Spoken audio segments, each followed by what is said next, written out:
Hey makers, this is Yana with Mockys, and today we're going to talk about choosing paper color.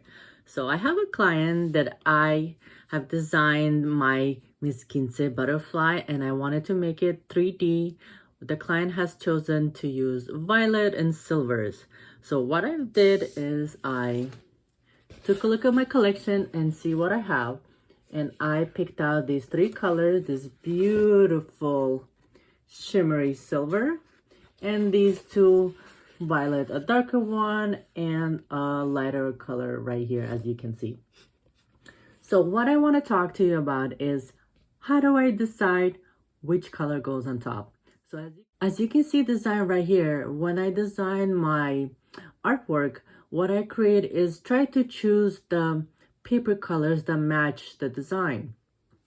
So I try and see like the butterflies and everything right here to see which one should I go make it on top or which one should I go and put in the behind, depending on the colors that I'm working with. So with the paper, I have these three colors and I've been debating if I should put the purple behind the glitter, the darker one, or the lighter one. So here's what you should do. If you want your final piece to have the glitter, or let's see, the topmost color kind of be lighter and not stand out as much, choose your secondary color, your second paper, whatever behind it, make it lighter. This way the color at the front is not going to be so popping. It's not going to be right in your face. But on the other side, if you want your color on the front, like this glittery color, if you wanted to really punch up and you wanted to stand out, go ahead and choose a darker color.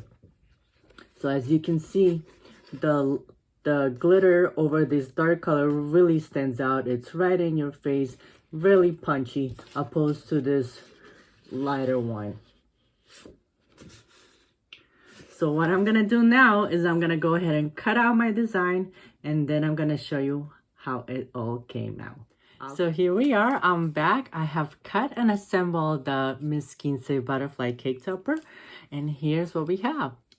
If I would have chosen the lighter violet to be at the front, then the glitter wouldn't pop, wouldn't be as easily seen as it is being against the darker purple. As you can see right here, it shines and you can see it come through the behind of the purple, the darker purple background. And here we go. This is how you would choose colors and how you know what color you should put on top and what should go next after that. Okay, I'll catch you later. Talk to you soon. Bye.